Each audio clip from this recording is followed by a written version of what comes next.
चलिए, आवाज आ रही है? आवाज आ रही है? बहुत बढ़िया। Hello rock stars. Hello rock stars, क्या हालचाल? बढ़िया, शानदार, मस्त। और आप सभी का स्वागत है पीसीआर इंस्टीट्यूट के इस इनक्रेडिबल प्लेटफॉर्म पर। पहले तो मैं सही साउंड लग रहा हूँ, सही थोड़ा बहुत देख लेने दो भैया। हम आपको बदलेंगे, कल उठ के आ गए थे क्या? कभी कभी नींद लग जाती है भाई। और अभी तो हमने जस्ट मैथ क्लास या साइंस क्लास खत्म ही की है, 10th क्लास की। सभी स्टूडेंट रेडी है? पहले तो ये बताइए कि सभी स्टूडेंट रेडी हैं? अटेंडेंस लगा लें पहले। सर, आपकी क्लास कौन बंक करना चाहेगा? क्लास बंक नहीं करना चाहेगा, लेकिन कुछ नमूने ऐसे हैं जो क्लास में उथल पुथल रखी है उन्हें। वो आते हैं जाते हैं, आते हैं जाते हैं, वो कहीं नहीं ठहर पाते हैं। तो भैया उनके लिए क्लास की अटेंडेंस। आलोक प्रेजेंट है? आलोक तो हमेशा ही रहते हैं प्रेजेंट। रोशनी ये लाइव क्लास लेती नहीं है। उमेश प्रेजेंट है या नहीं है? नहीं होगा, कोई शक नहीं है। ऋषिका प्रेजेंट है नहीं है? नहीं होगी, कोई शक नहीं है। करीना प्रेजेंट है नहीं है? करीना प्रेजेंट है। दीपिका प्रेजेंट है नहीं है? कभी कभी अटेंडेंस लगाती नहीं है, इन्होंने बोला है मेरे से एक बार। मुस्कान प्रेजेंट है? मुस्कान अटेंडेंस लगाओ, जल्दी करो। चाय पियेंगे अपन सब साथ मिलके, चाय पियेंगे सब साथ मिलके। प्रेजेंट लगा दो मुस्कान। सुमित, शिवानी रामायण प्रेजेंट लगा दो भैया। सभी स्टूडेंट प्रेजेंट लगा दो, बार बार कहना नहीं पड़ना चाहिए। शिवानी खमलाई प्रेजेंट लगा दो। तमन्ना प्रेजेंट लगा दो। लक्की प्रेजेंट लगा दो। कुमकुम प्रेजेंट लगा दो। मोनिका, मुस्कान, करीना, कुमकुम, अंशु, राम बाबू और संध्या, सभी प्रेजेंट लगाओ भैया। काहे इतनी टेंशन ले रखी है? अभी ज्यादा कुछ मिनट से नहीं हुए हैं, 7:04-5 ही हुए होंगे। तो बीच में 1 घंटे का गैप मिलेगा भी आपको आरती में जाने का। चलो चाहे आ करो, आ करो। आप तो कुछ करते हैं नहीं आपके लिए, मेरे लिए, पर मैं तो आपके लिए कुछ कर सकता हूँ। आ करो, आ करो, आ। बस छांटे ही लगा लो भैया। आ कर दो भैया, कर लो। आ, ये हो गई चाय। आह, मैंने भी हटी कर ली। अब मैं पी रहा हूँ चाय। आह, बहुत बढ़िया। क्या चाय है साहब, बहुत ही मजा आया। कल पढ़ लिया था हमने क्या? अभिक्रिया वेग को प्रभावित करने वाले कारक। अरे भाई बहन हो जा बहन, कहाँ है? बंद हो जा चिड़ी। और आणविकता अभिक्रिया कोटि में अंतर पढ़ा दिया था। अब ताप रासायनिक और विद्युत रासायनिक, अब प्रकाश रासायनिक अभिक्रिया में अंतर पढ़ना है। ठीक है, ये पढ़ना है। और आज चैप्टर भी हमारा खत्म करने का प्लान भी है। क्या चैप्टर हम खत्म कर दे कैसे भी, कैसे भी हो, चैप्टर को आज खत्म कर दिया जाए, है ना? तो चैप्टर खत्म कर भी देंगे, इसमें कोई शक नहीं है। बट आप बशर्ते एक फ्लो में बने रहे हैं, बार बार ये लुक्का छिपी ना खेले। ये लुकड़ा रही बहुत हो गई भैया। अब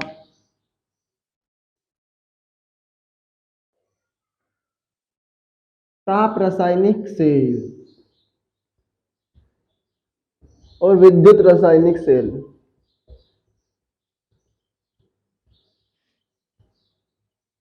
क्लास छोटी थी, मुझे पता है अच्छे से ये बात। पर वो छोटी इसलिए थी कि मुझे कुछ काम था।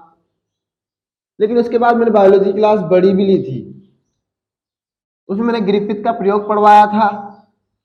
और मैं बताया था कि कैसे ग्रिफिथ ने एस प्रभेद और आर प्रभेद में अंतर बताया, और कैसे उसका जो एक वायरस, जो उसमें एक अनुवांशिक पदार्थ है, वो एस प्रभेद से आर प्रभेद में जाने पर सक्रिय हो गया। पढ़ ली होगे तक, बार बार समझाया भी था। तो ताप रासायनिक का मतलब होता है ऐसी अभिक्रिया, कैसी अभिक्रिया, ऐसी अभिक्रिया, ऐसी अभिक्रिया जो ताप की उपस्थिति में संपन्न होती है। स्पष्ट बात है भैया, फालतू फिजूल खर्ची करने की कोई आवश्यकता नहीं है। उपस्थिति में,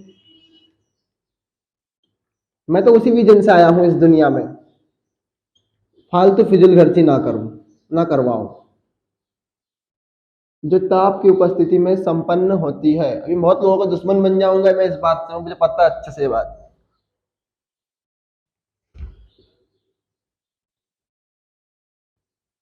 ऐसी अभिक्रिया जो प्रकाश की उपस्थिति में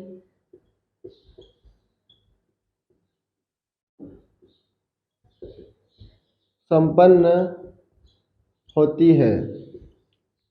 एक लाती भैया विद्युत रसा, क्या बात कर रहे हो सर, प्रकाश रासायनिक सेल है, ताप रासायनिक, विद्युत रासायनिक सेल नहीं है, प्रकाश है, सॉरी, बोला तो वही ना, कर रहा हूं कुछ और। अब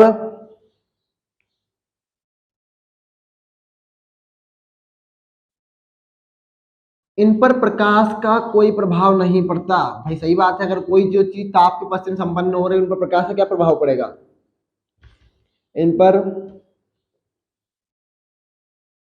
प्रकाश का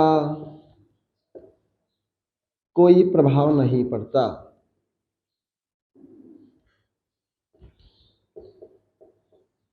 और इन पर भैया क्या है, ताप पर इन पर ताप का कोई प्रभाव नहीं पड़ेगा, मतलब दोनों एक दूसरे से कोई संबंधित नहीं है।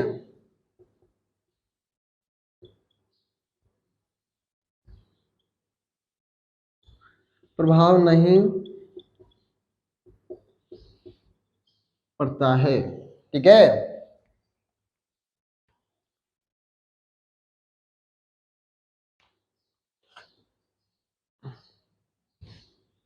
नंबर 3 है मुक्त ऊर्जा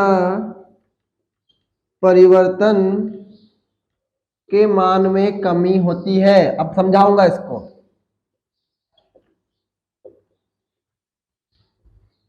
जैसे हमने डेल्टा टी बताया था, तो डेल्टा टी क्या है भैया, मुक्त ऊर्जा परिवर्तन था। एक जगह हमने बताया था delta G N S P, जब हमने नंसठ समीकरण पढ़ा डेल्टा आया था। तो मुक्त ऊर्जा परिवर्तन के मान में डेल्टा टी का मतलब होता है कमी होना।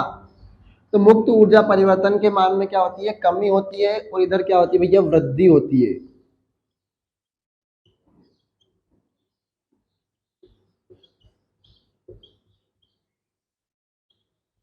मान में वृद्धि होती है।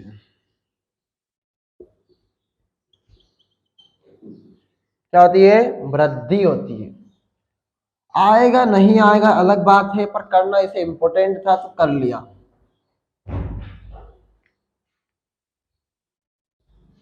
इन पर विकिरणों का कोई प्रभाव नहीं पड़ता।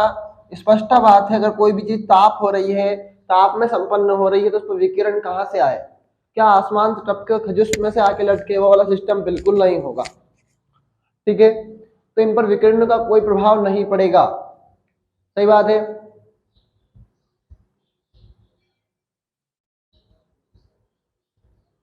कौन कौन इस बात से सहमत है भैया? हाँ, कौन कौन इस बात से सहमत है? तो इन पर, मुस्कान एक्टिव रहो, भागो मत बार बार यार, करीना। इन पर विकिरणों का कोई प्रभाव नहीं पड़ता।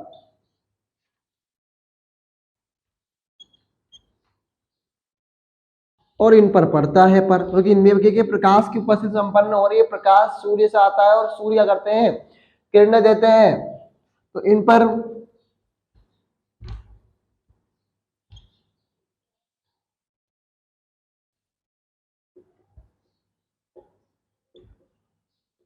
प्रभाव पड़ता है, ठीक है। नोट कर लो इतना भैया, इतना नोट कर लिए तक हम चाय पी लेते हैं।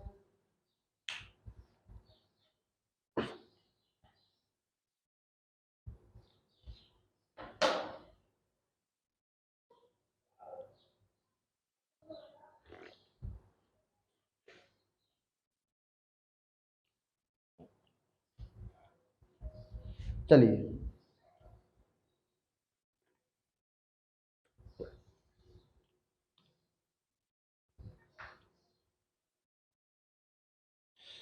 नोट कर लो भैया आराम से।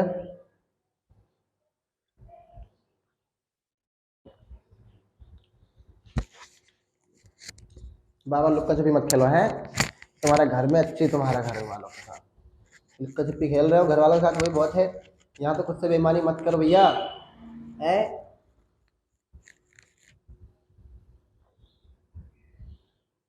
अगर खुद से बेईमानी कर लेंगे तो क्या जीतेंगे जिंदगी में हम खुद से।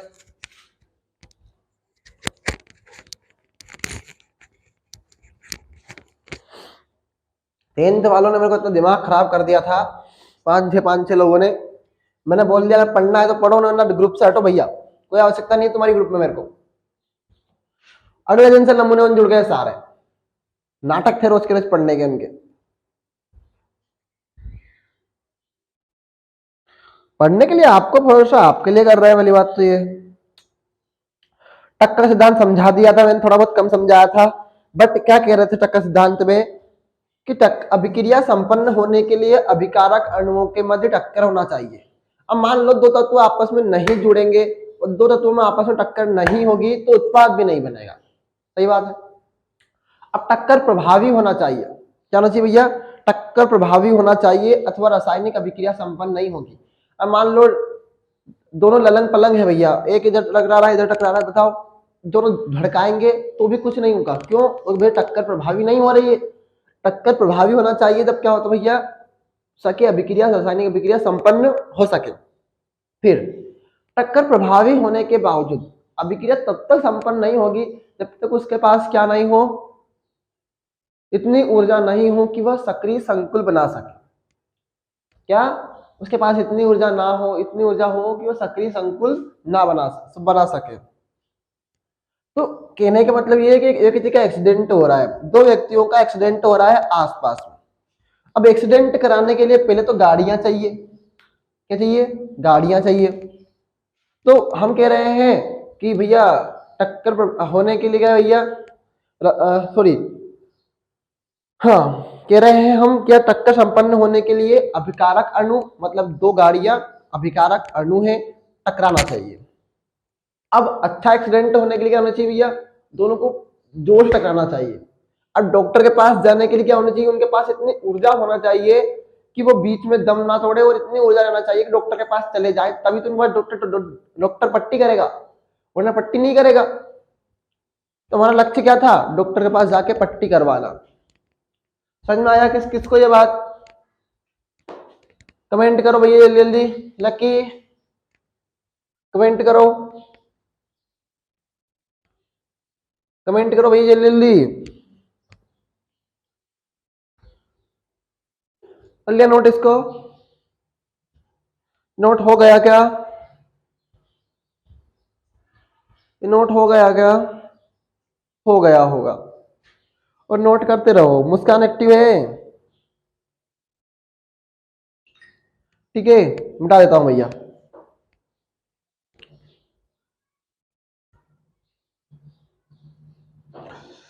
ठीक है भैया मिटा रहा हूं, अब मैं 1 मिनट में आया, जब तक आप 1 मिनट थोड़ा सबर कर लीजिए कृपया करके।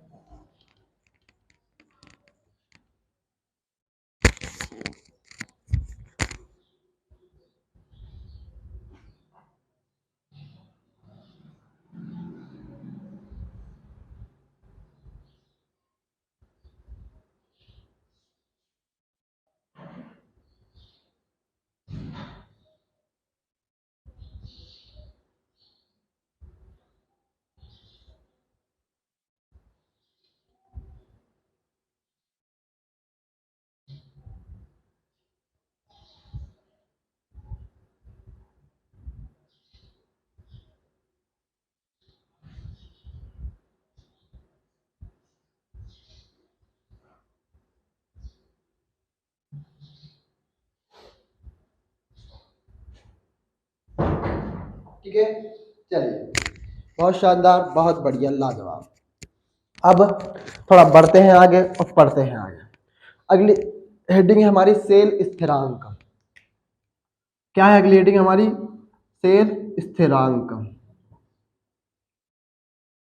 गणेश जी की आरती में जाएंगे और गणपति आपा से बोलेंगे अब की बार 95 करवा बाबा। किसी चालकता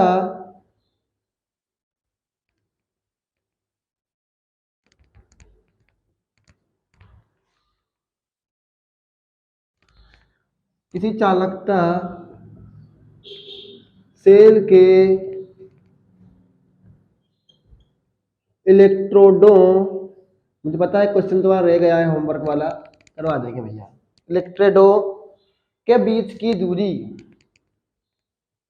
के बीच की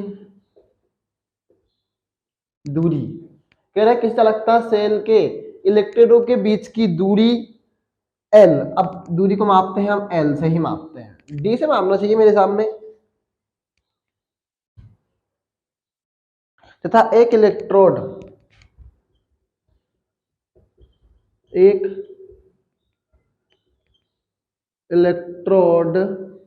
क्या भैया, एक इलेक्ट्रोड के अनुप्रस्थ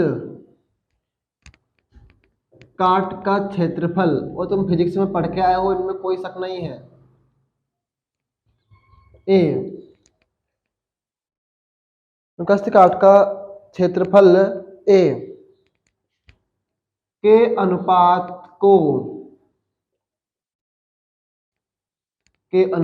को सेल स्थिरांक कहते हैं। क्या कहते हैं भैया? सेल स्थिरांक कहते हैं।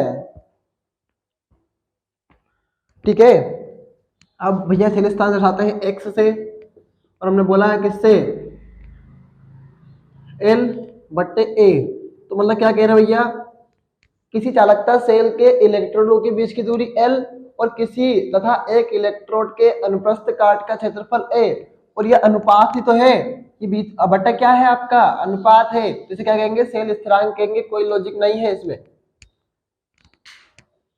कि किसी चालकता सेल के इलेक्ट्रोड के बीच की दूरी एल तथा अनुप्रस्थ काट के क्षेत्रफल ए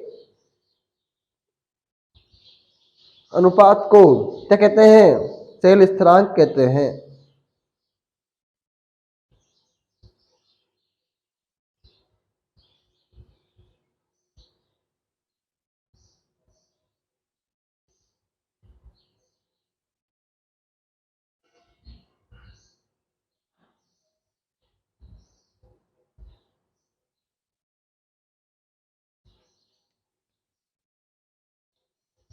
ठीक है,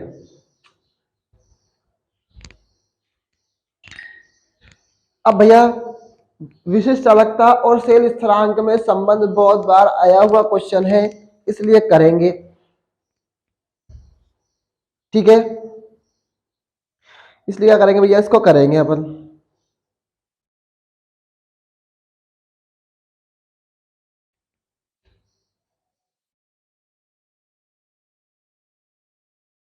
नहीं मिटा रहा हूं। विशिष्ट चालकता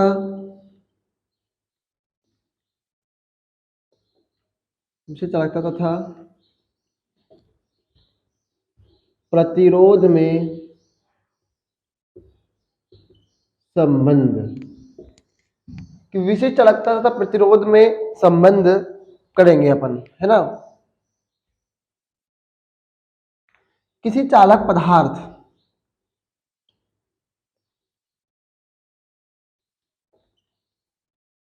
पदार्थ के प्रतिरोध आर कह रहे हैं, हमने बोला किसी चालक पदार्थ मतलब चालक मतलब कौन सा? आपका तार है। अब उसमें कोई प्रतिरोध लग रहा है, उसके पदार्थ के प्रतिरोध आर, कौन? आर का मान एल। एल क्या था हमारा? किसी चालकता सेल के इलेक्ट्रोड के बीच की दूरी एल के समानुपाती होता है।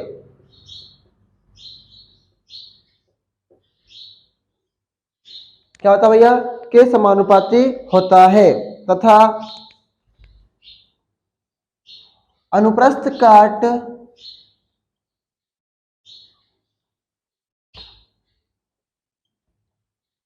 अनुप्रस्थ काट परिच्छेद परिच्छेद ए के व्युत्क्रमानुपाती होता है।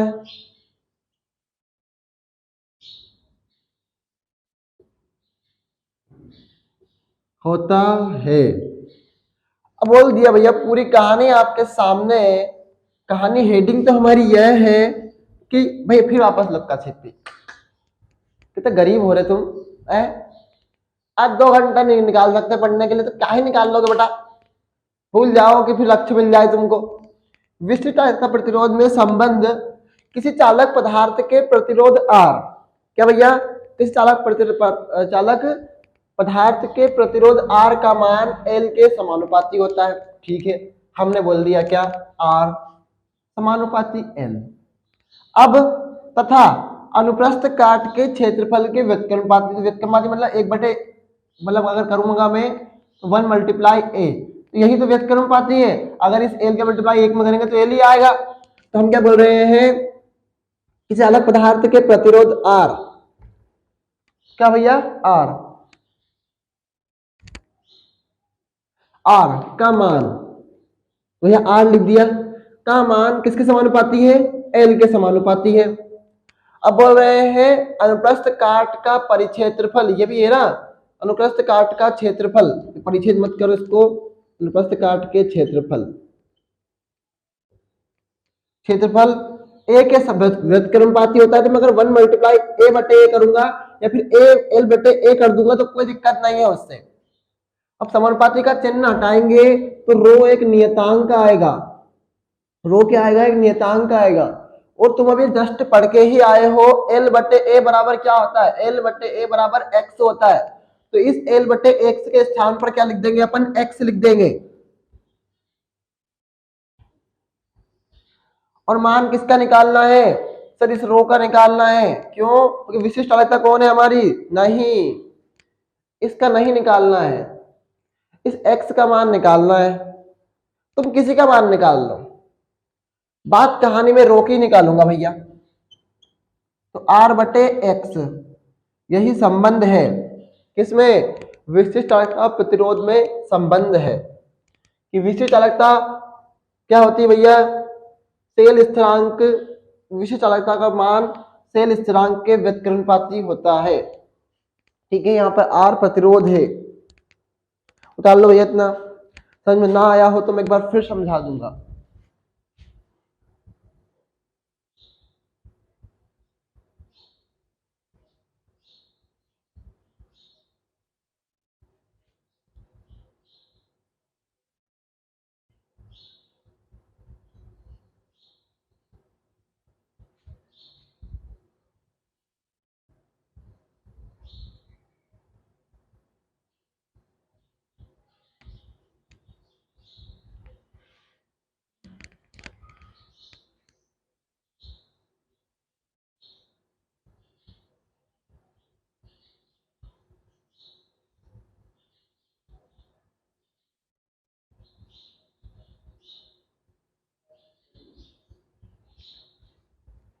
हो जाए मेरा दिया जाए, ओहो हो। सर उतार लिया क्या, नोट कर लिया क्या सर, अभी नहीं किया, अभी तो 7:26 हुए सर, तो बहुत टाइम है सर। टाइम है तो भैया नोट कर लो ना, क्या ही दिक्कत हो जाएगी।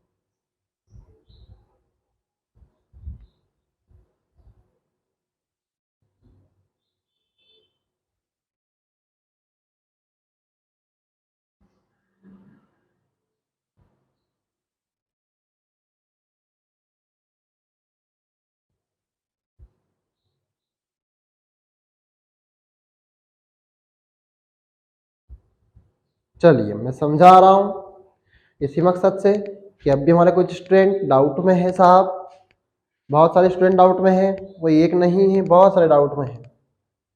ठीक है, हाँ ठीक है। कह रहे हैं सेल स्थिरांक भैया, किसी चालकता सेल के इलेक्ट्रोडों के बीच की दूरी L और एक इलेक्ट्रोड के अनुप्रस्थ काट का क्षेत्रफल A के अनुपात को सेल स्थिरांक कहते हैं। मतलब अनुपात वही चीज होती है जो एक दूसरे के बट्टे में हो।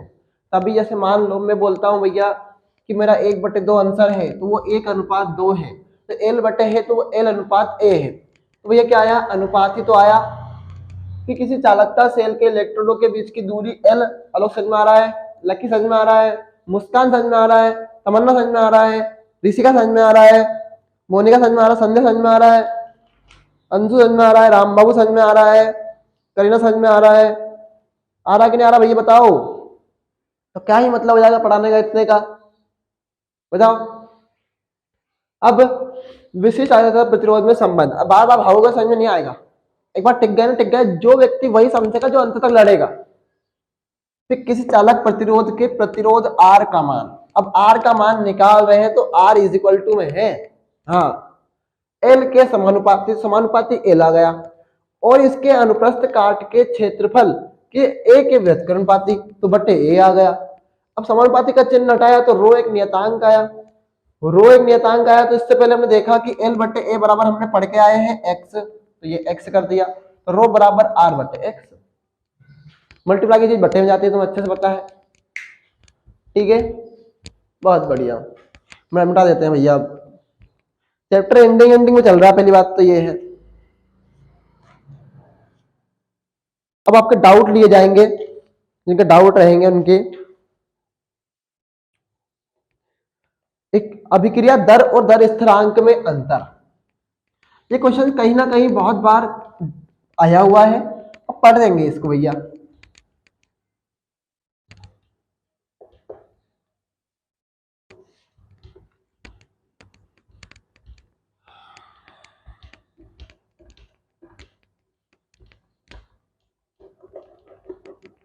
दो वर्ड लग जाएंगे यहाँ आने वाले वक्त।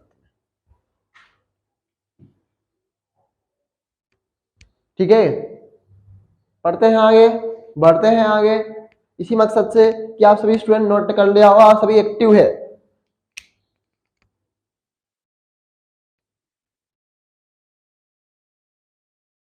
अभिक्रिया दर और दर नोट्स बनाते चलिए स्टूडेंट, में वही रिवीजन करवाऊंगा बार बार। फिर हम पेपर भी हल करना है हमें बहुत सारे, और पेपर हल करना इसी मकसद से पेपर हल करेंगे कि आपको सब याद हो जाएगा, तब आने वाले वक्त में आपको नोट्स पहुंचाने लग जाएंगे, तब आप भी कहेंगे वाह क्या बात है पीसीआई इंस्टीट्यूट।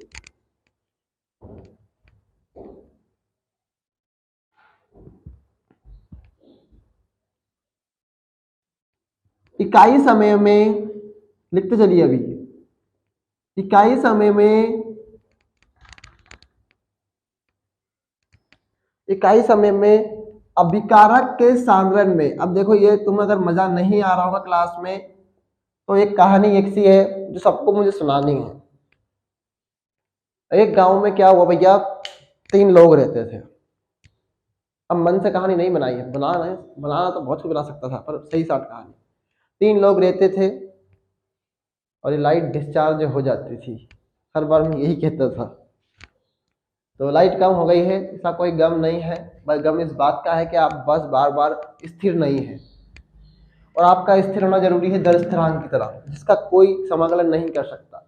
तुम लोगों का समाकलन तो हर कोई कर सकता है, तुम पे तो कोई ने डोर डाले, हेलो आवाज आ रही है, मैसेज पे हाय, फट से तुम उधर चले गए, कॉल आया फट से तुम उधर चले गए। अरे दर स्थिरांक की तरह रहो जीवन में, तो हमेशा स्टेबल रहोगे और तुम्हारा कोई तुमसे जीत नहीं पाएगा। फिर तुम पे तुम्हारा कोई समाकलन नहीं कर पाएगा। फिर अगर दर स्थिरांक की तरह बन गए तो किसकी तरह बनना चाहोगे, दर स्थिरांक की तरह बनना चाहोगे। कहानी मेरी रह गई, मैंने अच्छी सुना दी कहानी इसमें। अभिकारक के सांद्रण में कमी, समझाऊंगा मैं इसको। सांद्रण में कमी अभिक्रिया दर कहलाता है।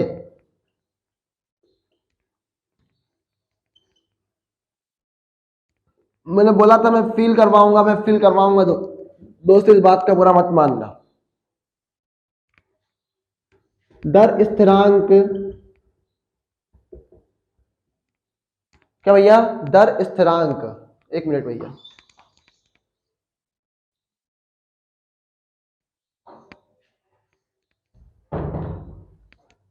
दर स्थिरांक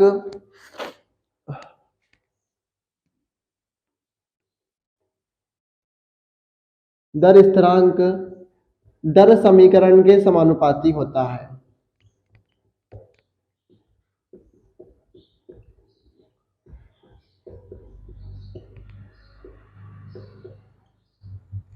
क्या होता है? दर स्थिरांक दर समीकरण के समानुपाती होता है। अब देखो बोल रहे हैं इकाई समय में, ये टीचर कोई बताता नहीं है, अंतर लिखवा देते हैं और टीचर लोग और कह देते हैं भैया याद कर लो। मैं समझा रहा हूं, मैं बता रहा हूं, मैं चाहता हूं कि आप रटो ना। आप इस बात को अच्छे से समझ लो कि रटना हमारा धर्म नहीं है, रटना हमारा कर्म भी नहीं है। हमारा मकसद है कि हम समझे कहीं ना कहीं इन बातों को। अब बात हो गई इकाई समय में अभिकारक के सांद्रण में कमी, और आपको बताया था कि dx बटे dt समानुपाती होता है अभिकारक की सांद्रता की घात 1, 2, 0, 3 जो भी हुआ होगा। तो भैया इकाई समय कुछ समय तो रहा होगा जब इसमें अभिकारक के सांद्रण में कमी हो रही है। तो ये कमी कौन कर रहा है? आपका dx बटे dt कर रहा है। कौन कर रहा है? dx बटे dt। और t क्या है आपका? समय। और सांद्रण क्या है आपका? x। तो इकाई समय में अभिकारक के सांद्रण में कमी, तो समय में भी तो कमी हो रही है, इकाई समय में भी। तो यही तो कहला रहा है आपका अभिक्रिया दर। ठीक है, इतना आप याद रखिएगा, रटने की कोई आवश्यकता नहीं है। अब दर स्थिरांक दर समीकरण के समानुपाती होता है। आप चाहो तो ये याद रख सकते हो, दर स्थिरांक अभिक्रिया कोटि के समानुपाती होता है। ये भी याद नहीं रहेगा, दर स्थिरांक अभिक्रिया दर के समानुपाती होता है। आप याद रख लीजिएगा कि दर स्थिरांक अभिक्रिया दर के समानुपाती होता है। अगर समीकरण याद नहीं हो रहा है तो मैं लिख दे रहा हूं भैया। समीकरण और अभिक्रिया बात तो एक ही है, कान बात वही बोलिए, समीकरण और अभिक्रिया एक ही बात है। अभिक्रिया दर के समानुपाती होता है। देखो हमने पढ़ा था भैया dx बटे dt समानुपाती a। ठीक है, अब मान लो नियतांक का चिन्ह हटाएंगे तो k1 नियतांक आएगा, k0 भी आ सकता है, 2 भी आ सकता है। तो किसके बराबर है भैया? इसके बराबर है। और ये क्या है? हमारा अभिक्रिया दर है। ये क्या है? हमारी अभिक्रिया दर। तो इसके बराबर ही तो है। अगर मैं इस के नियतांक को हटा दूंगा तो फिर समानुपाती का चिन्ह आ जाएगा। तो कान उधर से पकड़ रहे हैं जिधर से हमें जरूरत है, और कान इस बार जोर से पकड़ रहे हैं। इतना नोट करिए पहले तो, और नहीं कर रहे हैं तो अभी आगे बढ़ते हैं, फिर नोट कर लीजिएगा, मौका मिलेगा पूरा।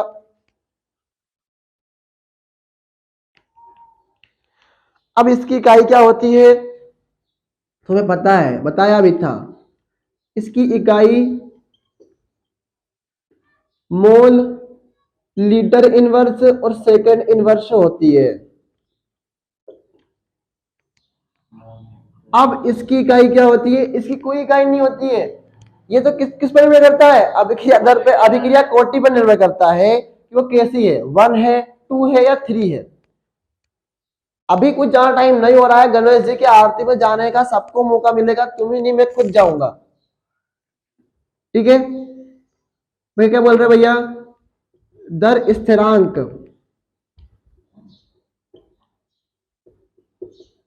किसके समानुपाती होता है? अभिक्रिया कोटि। बात बहुत लेट आया, क्या बात है? नमूने हो तो आ जाया करो जल्दी। दर स्थिरांक अभिक्रिया कोटि के क्या होता है भैया? समानुपाती होता है। अब मैं समझा रहा हूं इस बात को। हमने dx बटे dt लिखा था और हमने बताया था आपको कि इसकी इकाई मोल बटे लीटर और बड़े बटे में सेकंड आती है। उनको ऊपर लेके गए तो लीटर माइनस का हो गया, इसको ऊपर ले गए तो सेकंड भी माइनस का हो गया, तो इसीलिए गया mole litre inverse second inverse. ठीक है, अब भैया दर स्थिरांक मतलब आपका k। अगर ये k1 है तो इस यहाँ पे 1 आया, के जीरो आया तो यहाँ सॉरी के है और यहाँ पर ए जीरो आ गया तो यहाँ पे जीरो आता। अगर यहाँ पर ए टू आ गया तो यहाँ पर टू आता। तो किस पर निर्भर कर रहा है? दर स्थिरांक अभिक्रिया कोटि पर निर्भर कर रहा है। वो कितने कोटि की है, कितने ऑर्डर है उसके, 1 है 2 है 3 है 4 है 0 है। तो ठीक है, रटवा नहीं रहा हूं दोस्त, मैं समझा रहा हूं हर बार।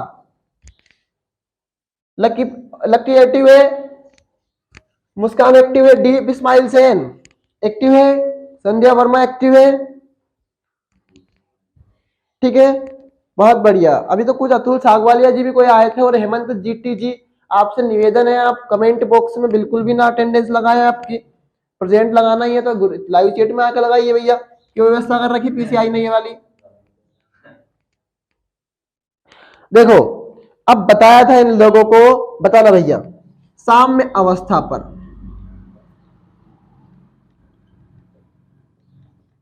अग्र और पश्च अभिक्रिया के वेग कितने होते हैं? बताओ, इसमें तुमने तुम्हें पढ़ाया मैंने ये बात, बताओ।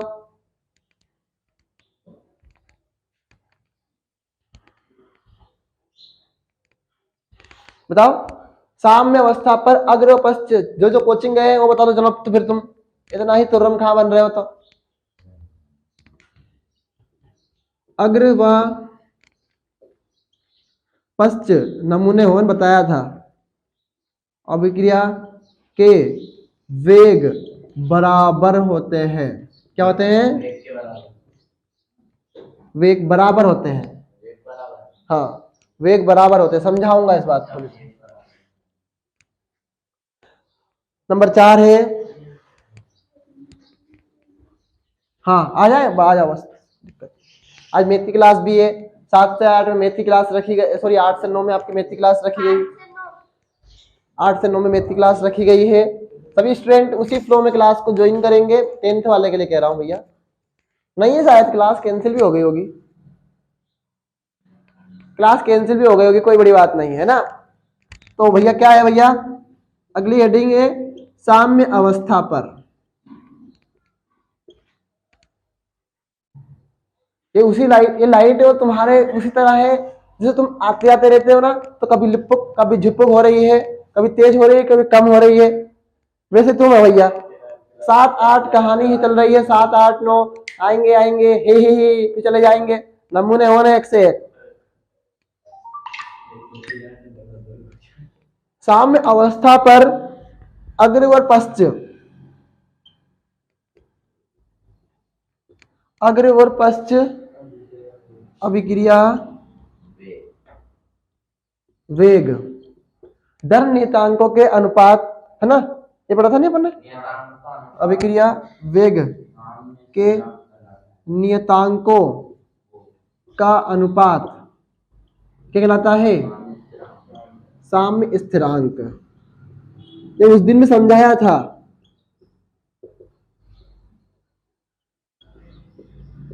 और अब भी समझा रहा हूं, पहले भी समझाता आया था।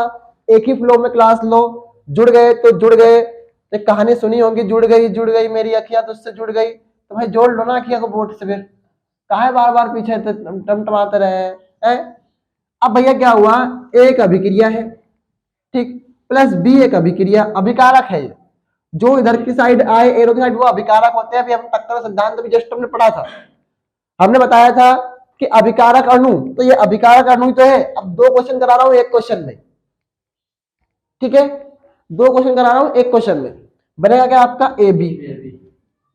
तो भैया हम बोल रहे हैं ये जा रही है इधर, ठीक है, तो जाने वाली अभिक्रिया और ये वापस आ भी रही है, तो क्या हो रहा है भैया, ये साम्य अवस्था होती है।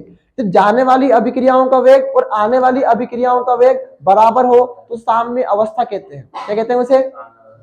मेरे 2 हाथ हैं, एक हाथ पे सांप चढ़ गया, अब वो जिस वेग से इधर से गया और उसी वेग से वो उधर आया, बताओ कितना चला वो, कितना चला वो? चला ही नहीं ना, जहां थी वहीं आ गई, जहां था वहीं आ गया, तो वेग तो बराबर ही है। जिस वेग से इधर जाएगा उस वेग से इधर आ जाएगा, बोलना नहीं है बिल्कुल भी, है ना। जिस वेग से जा रहा है इधर, उस वेग से इधर आ रहा है। अब मान लो मेरा हाथ है, ये दोनों हाथ है भाई। अब एक हाथ 3 मीटर पर सेकंड 3 किलोमीटर प्रति सेकंड की रफ्तार से ऐसे दौड़ रहा है और ये भी उतना ही दौड़ रहा है, तो बराबर है ना वेग। तो भैया ना तो कोई कम है ना कोई ज्यादा है, तो वेग तो बराबर है।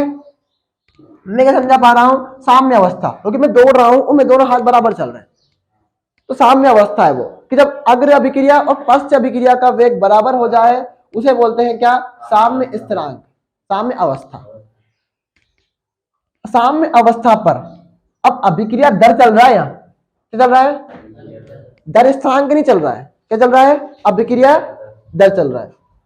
पश्च अग्र अभिक्रिया और पश्च अभिक्रिया के वेग बराबर होते हैं, तो जाने वाली अभिक्रिया और आने वाली अभिक्रिया क्या है, बराबर है, क्या है, बराबर। समझ में आ रहा है यहां तक।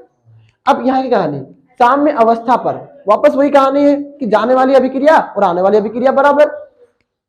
अभिक्रिया वेग के नियतांकों का अनुपात, किसका नियतांक, अब बता रहा हूं, मान लो ये K1 से जा रही है और ये K2 से जा रही है, तो जो इनका अनुपात होगा K1 अनुपात K2, यही कहलाएगा क्या, आपका साम्य स्थिरांक। क्या कहलाएगा ये, साम्य स्थिरांक। नोट कर लो इतना सभी स्टूडेंट पहले तो। कोई दिक्कत आ रही है, टेक्निकल प्रॉब्लम है लाइट की, हो जाएगी कुछ देर में क्लियर।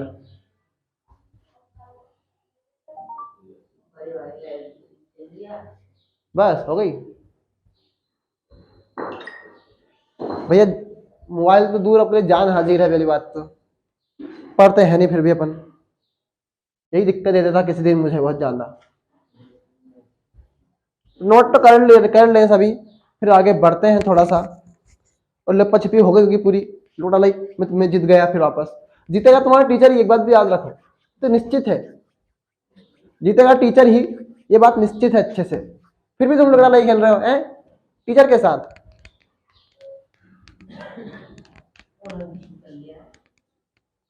इधर बैठ जा थोड़ी देर के लिए बस, अब तो कर लेंगे ना। एक काम करो ना, उसको वहां से पल्ले निकाल ले, वो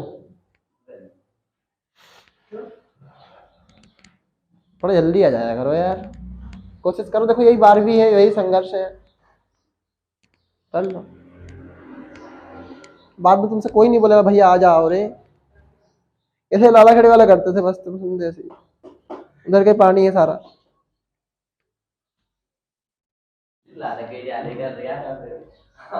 अरे ऐसे नमूने उन्हें वो ले जाते थे, इसलिए मैंने पवन श्री क्लास पहले रख दी थी वहां पे कि आप निपटो भैया, लेट आएगा। तो मुझे तो पसंद है कि वो क्लास जो भरी रहे, वो एक करके आए, वो नमूने पसंद नहीं मुझे। खैर तुम तो कोई दिक्कत नहीं है, तुमने पढ़ लिया है पहले से तो लेसन कंप्लीट हो गया है हमारा। मैंने आणविकता अभिक्रिया कोटि में अंतर करवा दिया है, किसी अभिक्रिया में भाग लेने वाले कुल अभिकारक अणुओं परमाणु की वह संख्या क्या कहलाते हैं भैया, उसे आणविकता कहते हैं। फिर अभिक्रिया कोटि में पढ़ाया था कि अभिक्रिया वेग अभिकारक किस, जिस पर क्या करता है भैया, अभिकारक अणुओं परमाणुओं की वह संख्या जिस पर अभिक्रिया वेग निर्भर करता है, क्या कहलाता है, अभिक्रिया कोटि कहलाता है। पढ़ लिए होंगे तो यह सैद्धांतिक है, और अन्यथा क्या है, सैद्धांतिक है। और अभिक्रिया कोटि क्या है, प्रायोगिक है, कि 1 है 2 है 3 है। तो सैद्धांतिक मतलब वो होता है जो कंठस्थ रहे, क्या रहे, कंठस्थता। और अभिक्रिया कोटि मतलब जो जिसके मान अलग अलग हो, 1 हो 2 हो 3 है 0 है। तो प्रायोगिक तो निकाल रहे हैं, कैलकुलेट करके निकाल रहे हैं, तो ये क्या है, प्रायोगिक है। और सैद्धांतिक मतलब जो सरकार ने दे दी, सरकार ने मतलब दे दी भगवान, जो जिसने बना दी प्रकृति ने, है ना, तो वही है। अब आणविकता में क्या होता है, इसे देखकर पता लगा सकते हैं, इसे देख के पता नहीं लगा सकते हैं। फिर क्या हो भैया, प्रथम पद विशेष होता है, प्रथम पद विशेष नहीं होता है, मतलब पूरी अभिक्रिया ही विशेष होती है। हमने देखा समानांतर समीकरण में अगर हम dx नहीं लगा रहे हैं तो हमें गलती हो रही है, हम अगर एक जगह पे a - x ले रहे हैं तो वो भी दिक्कत हो रही है। समझ में आ रहा है मेरी बात, समझ में आ रही है, समझ में आ भी रही होगी, सुन रहे होंगे ध्यान से तो समझ में आ रही होगी ना। 46 हो रहे हैं, कोई बड़ी बात नहीं है, रोज होते हैं 46।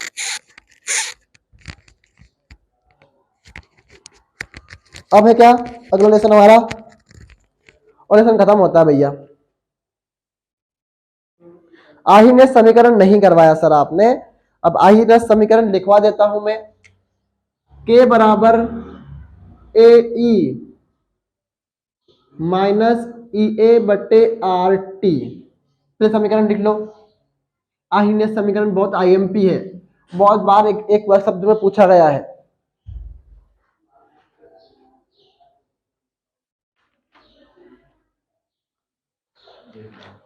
खत्म खत्म लेसन भैया, खत्म।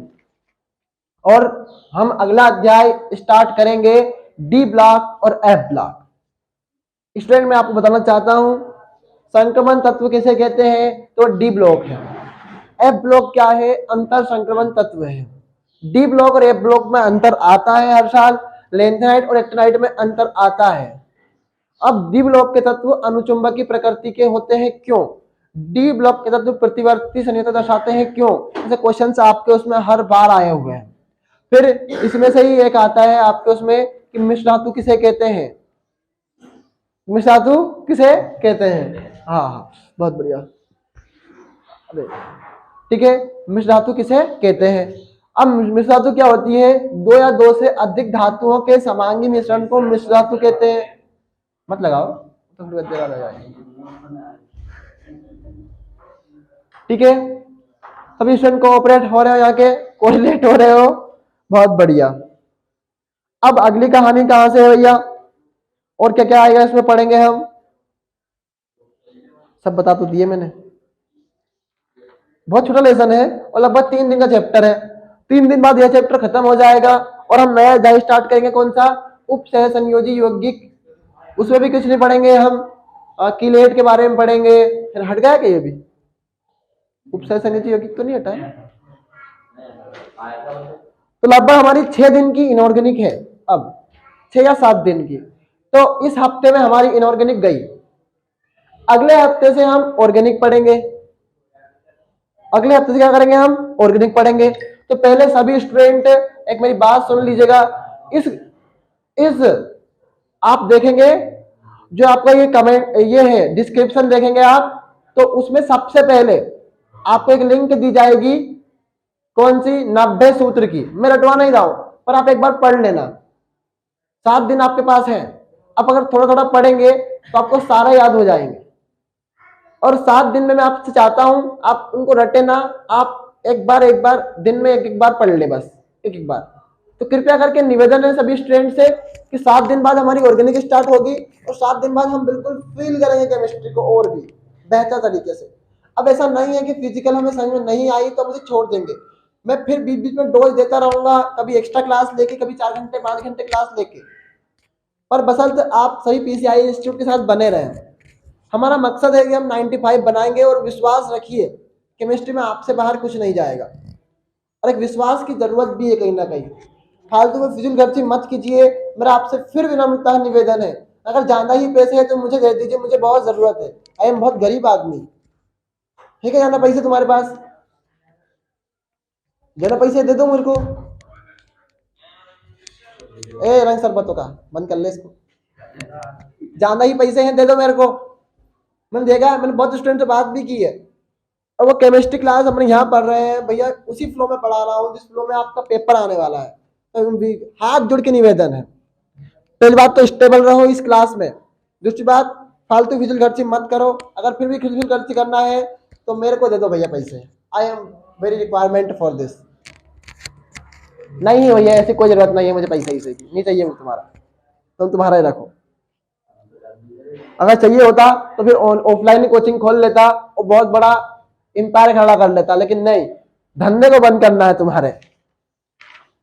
तो 7 दिन है हमारे पास और 7 दिन में हम इनऑर्गेनिक खत्म करेंगे। तो all the very best student, पढ़ते रहिए, मुस्कुराते रहिए PCI इंस्टीट्यूट।